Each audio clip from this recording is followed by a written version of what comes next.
सलाहकार हैं। किसी लड़के के विवाह के लिए आप जाओ और बैठक में लड़के के पिताजी से कहो कि भैया बिटिया पढ़ी लिखी है, बहुत संस्कारी है, बिटिया बढ़िया है, घर आ जाए तो स्वर्ग बन जाएगा, कहो तो हम आगे चर्चा चलाएं। इतने में लड़के की माँ भीतर से आई और बैठक की खिड़की खोलकर उसने पति को आंखें दिखाई और कहा कि सुनो, तुम बात मत कर जाना, आगे बताए दे रहे हैं, जब तक भैया हमारा नहीं आ जाएगा। पहले ही हमने कह दी, तुम्हें सौर ढंग तो है नहीं।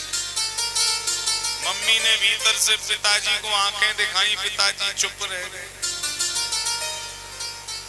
साले सलाहकार हैं, घर में बूढ़े माता पिता पड़े, उनकी कोई पूछ नहीं है। दंपति नाम चकल कनम, फिर भी घर घर में कलेश फैला हुआ है, झगड़ा मचा हुआ है। इतना होता तो मान लेते। नारद जी बोले, मैंने देखा तरुणी प्रभुता गे है, लोभवश लोग कन्या विक्रीणो लोभान दंपति नाम चकल कनम। गर्भ में बेटी को मार देते हैं, लोभवश लोग बिटिया को बेच देते हैं। घर में बिटिया हो जाए तो घर भर का मुंह लटक जाता है। माता से सृष्टि का संचार होता है, नारी से सृष्टि का सृजन होता है, और हम वही माता जब स्त्री कन्या रूप में घर में आ जाए तो हम मुंह लटका लेते हैं। आपके घर में बेटा हो या बेटी हो, आप उसे अच्छे संस्कार और अच्छी शिक्षा दे दीजिए, आपकी बेटी पूर्व राष्ट्रपति प्रतिभा पाटिल बन सकती है, आपकी बेटी पूर्व प्रधानमंत्री इंदिरा गांधी बन सकती है, आपकी बेटी आज देखो, आप रेलवे में चले जाओ, बैंक में चले जाओ, अस्पतालों में चले जाओ, हर जगह बहनें बैठी मिलेंगी आपको। बीएसएफ में AK-47 चला रही हैं बहनें, लड़ाकू विमान हमारी बेटियां उड़ाने लगी हैं, वो भी तो किसी घर की बेटी ही है। बिटिया में 3 शब्द हैं, बिटिया 3 कुल को तारती है, बिटिया का 3 कुलों से संबंध है। जब बिटिया मायके में होती है तो लोग कहते हैं कि हमने बेटियां बहुत देखी, पर बोले हमने उनकी जैसी बिटिया नहीं देखी। उनकी बिटिया इतना संस्कारी, काम करने वाली, इतनी बढ़िया, तो किसका नाम ऊंचा कर दिया? पिता का नाम ऊंचा कर दिया। और जब ससुराल में गई तो लोग कहते हमने बहुएं बहुत देखी, पर उनकी जैसी बहू हमने नहीं देखी। 10 साल हो गई, घर में कब झगड़ा हुआ, बोले कभी उसकी आवाज भी हम लोग नहीं सुन पाए। तो किसका नाम ऊंचा कर दिया? पति का नाम ऊंचा कर दिया। बचपन में पिता का, जवानी में पति का, बुढ़ापे में बोले माताएं बहुत हैं, पर उनकी अम्मा जैसी अम्मा नहीं। दरवाजे से कभी बिना राधे राधे कहे, बिना चाय पानी पिलाए, इतना बढ़िया स्वभाव था माता का। हाँ, जब से वो खत्म हो गई, बोले हम तो उस गली में जाना बंद कर गए, पूरे घर की शोभा थी उनकी माता की। तो किसका नाम ऊंचा कर दिया? बेटा का नाम ऊंचा कर दिया। बचपन में पिता का, जवानी में पति का, बुढ़ापे में पुत्र का। 3 कुल को बेटी तार देती है। जय जय गिरवर राज किशोरी,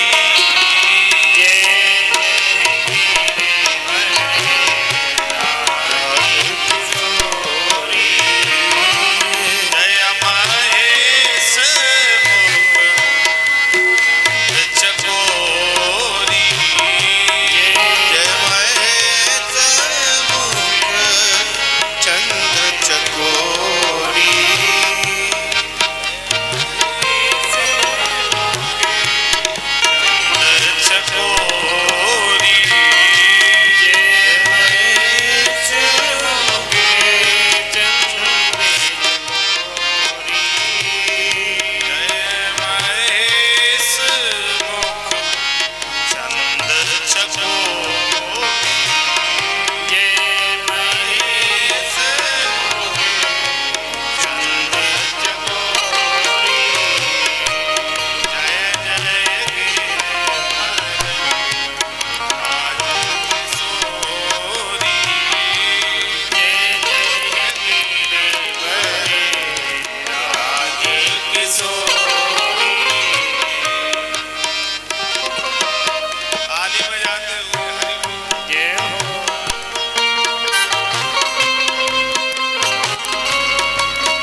को बिटिया तार देती है।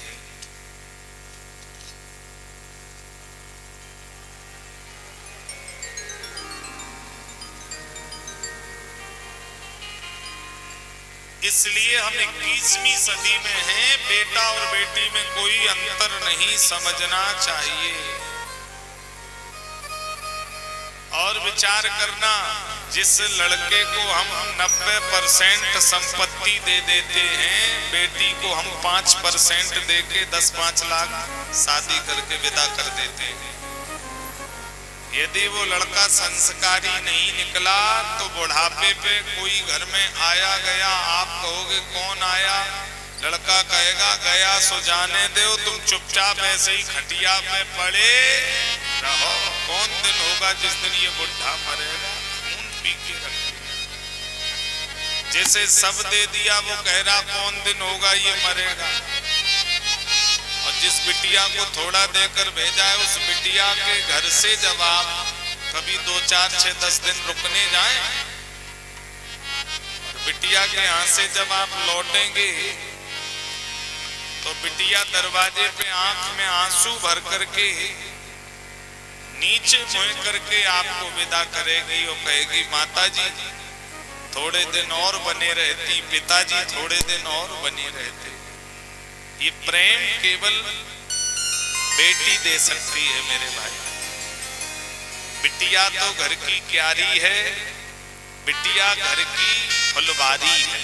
जिन घरों में बेटियां नहीं होती हैं वो घर से नहीं होते। जिन घरों में बेटियां होती हैं वो घर सुंदर बगीचे की तरह लगते हैं। पिता हमेशा घर में पुत्री को ज्यादा प्रेम करता है, माता बेटे को ज्यादा प्रेम करती है। बेटी जब ससुराल चली जाती है, आती है जब मायके, तो पिता पत्नी के न होने पर अपने मन की बात केवल अपनी बेटी से ही करता है। बिटिया को एकांत में ले जाके पिता कहता है बेटी तुम जब से घर छोड़ के गई हो, तुम्हारी जब से शादी हो गई बिटिया, बड़ी भाभी तो हमें रोटी देती ही नहीं है।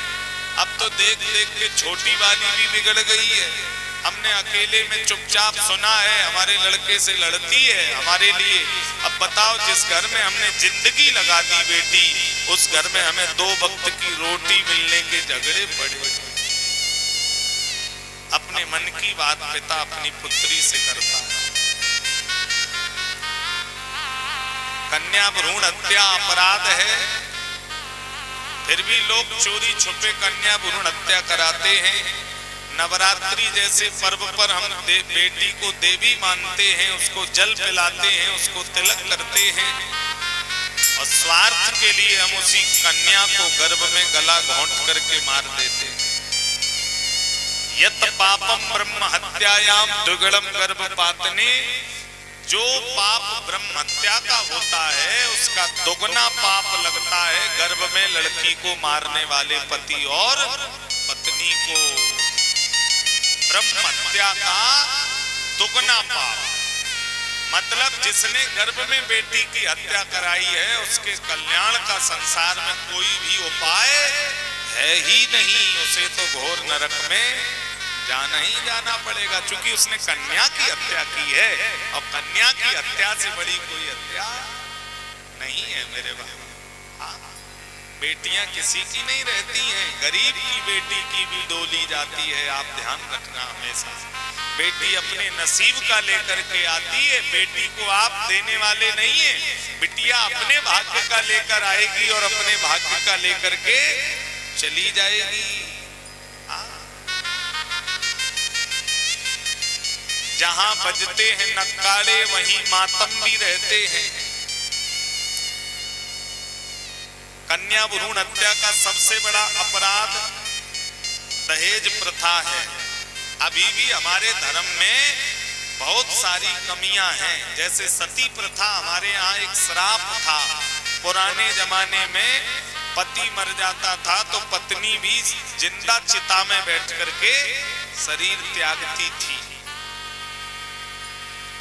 तो ये समाज जब जागरूक हुआ तो सती प्रथा को हम लोगों ने मानना ही बंद कर दिया। ऐसे ही आज भी कई कुप्रथाएं हमारे समाज में चल रही हैं, जैसे दहेज प्रथा। बताओ, बाप बेटी भी देता है और फिर रुपया पैसा और सामान भी है। ये उल्टी रीत के नहीं भाई, आपको वो बेटी दे रहा है और फिर रुपया भी दे रहा दहेज में। ये कुप्रथा है। पहले के जमाने में दान दिया जाता था श्रद्धा से, अब तो डिमांड होती है, पर्चा बन के आ जाता है कि सोने की लर, इतना सामान, इतना नगद कैश, इतनी महाराज फला चीज और फला वाली गाड़ी चाहिए। लिस्ट आती है बन के, लिस्ट। जैसे लड़के की शादी नहीं, प्लॉट बेच रहे हो, प्लॉट। और शादी के लिए आप जाओ तो ये और कहते कि देखो चच्चा, अब आपसे तो कुछ छिपा नहीं, वो मैनपुरी के 15 लाख हाथ पे धरे रहे, अब आगे तुम समझ लो। हमने 15 लाख में मना कर दी, अब आप समझो। मतलब लड़के का विवाह कर रहे कि प्लॉट बेच रहे हैं। और जो लड़की 20 लाख रुपया देकर आपके घर में आएगी, मेरे शब्द थोड़े कड़ुए होते हैं, ध्यान से सुन लेना। कड़ुए शब्द ही मीठे होते हैं और मीठे शब्द में कीड़े पड़ते हैं, इसलिए कड़ुआ बोलने वाला व्यक्ति समाज में हमेशा हितकर होगा और मीठा बोलने वाला घातक होता है। मेरी वाणी बड़ी कड़वी है, आप जरा ध्यान से समझ लें।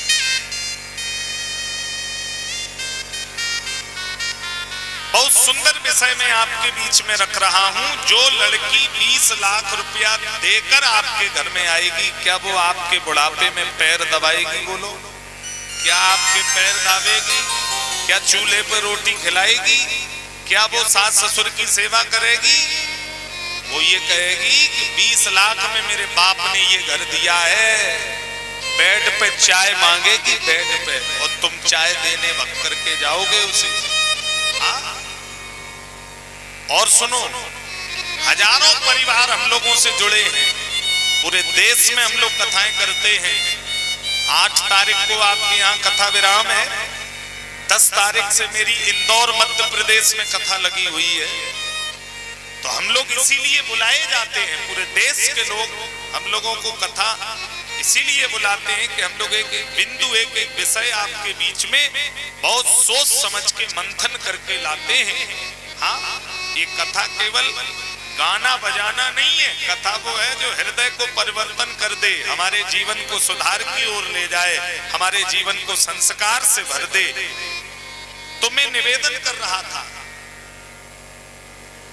कई परिवार मैंने ऐसे देखे जिन्होंने लड़के की शादी में 1 रुपया नहीं मांगा। बिन मांगे मोती मिले, मांगे मिले ना भीख। उन्होंने कहा, प्रभु हम तो यही प्रार्थना करते हैं कि अच्छी बिटिया आ जाए घर में, अच्छे रिश्तेदार मिल जाएं और लड़का योग्य होगा, लड़के की सरकारी नौकरी लगेगी तो उसके योग्यता के हिसाब से उसको बिना मांगे ही मिलेगा। और प्रभु लड़के के हाथ पैर सही बने रहे तो वो जिंदगी भर बहुत धन कमाएगा। और कोई 10-15 लाख दे देगा तो उससे जिंदगी कटने वाली नहीं है। ऐसे तमाम लोग हैं जिन्होंने लड़के की शादी में दहेज नहीं लिया और बिटिया बहुत संस्कारी आ गई। और सुनो, जब आप दहेज नहीं मांगोगे, आप लड़की वाले से ये कह दो, भैया तुम्हारा जो संकल्प हो सो दे देना, बिटिया हमें पसंद है, घर हमें पसंद है, बात खत्म। तो वो लड़की जिंदगी भर ये सोचेगी कि ये लोग इतने बढ़िया हैं, इन्होंने मेरे मम्मी पापा से कुछ नहीं मांगा, इन्होंने मेरे माता पिता की बहुत इज्जत की है। तो वो लड़की जिंदगी भर गुलाम बन के रहेगी, जिंदगी भर आपके घर में आपकी सेवा करती रहेगी कि कहीं मुझसे कोई गलती ना हो जाए, जिससे मेरे सास ससुर का अपमान ना हो जाए। ऐसे सास ससुर का मैं अनादर नहीं होने दूंगी। सम्मान देने से सम्मान मिलता है। कईयों ने 50 लाख रुपए दहेज में ले लिए, न परिवार देखा न घर देखा, और लड़की ने 6 महीना में घर नरक बना दिया। अब वो कहते, गुरुजी हम लोग बर्बाद हो गए। हमने कहा 50 लाख मिले फिर भी बर्बाद हो गए। गड्डी खाओ, एक एक गड्डी निकाल करके। हाँ, तो मैं निवेदन कर रहा था कि दहेज प्रथा अभिशाप है, ये दहेज प्रथा जबकि कानूनन अपराध है। अगर कोई लड़की वाले से लड़का वाला कहे कि हमें सोने की चेन 10 लाख रुपया और वीडियोग्राफी कर लो और जाके एसएसपी के ऑफिस में दे दो, देखो ऐसी पट्टी बजे लड़का पे और उसके पिता पे और उसकी माता पे, बहुत बड़ा अपराध है। हाँ, अगर राजी से कुछ दिया जा रहा है, कुछ लिया जा रहा है, वो विषय अलग है। ये कानूनन अपराध है, कानूनन दहेज मांगना अपराध है। लाखों बेटियां वर्ष में दहेज के कारण मारी जाती हैं, लाखों बेटियां जल करके शरीर त्याग देती हैं इस दहेज के कारण। श्राप है ये दहेज। और एक बात मंगला किशोरी वाले जरा ध्यान से सुन लें, किसी पिता का 50 लाख रुपए का नुकसान हो जाए, 10-15 दिन नींद नहीं आएगी उसे, खाना पीना नहीं खा पाएगा, 50 लाख बर्बाद हो गया। उसकी पत्नी कहेगी कि रुपया तो हाथ का महल है, आज है कल नहीं है, तुम अपने आप को संभालो, तुम अपने आप को तो संभालो, क्यों परेशान हो। तो वो पति अपने आप को धीरे धीरे संभालेगा। मेरा विषय समझना, मैं कहना क्या चाह रहा हूं। 50 लाख नुकसान हो गया, पिता ने अपने आप को संभाल लिया, और किसी पिता की बेटी की इज्जत चली जाए तो क्या पिता कभी अपने आप को संभाल पाएगा? बोलो, क्या पिता अपने आप को क्षमा कर पाएगा? 50 लाख ज्यादा थे कि बिटिया की इज्जत ज्यादा थी? बोलो, किसी पिता के लिए धन की कीमत है कि बेटी की कीमत है? बोलो, धन बड़ा है कि बिटिया की इज्जत बड़ी है? बेटी की इज्जत बड़ी है। तो आप लोग जरा ध्यान से सुनना, 50 लाख से भी बड़ी कीमत है बिटिया, और वो बिटिया उसने दहेज में आपको जिंदगी भर के लिए दान कर दी। इससे बड़ा दहेज क्या हो सकता है? इससे बड़ा दान क्या हो सकता है मेरे भाई?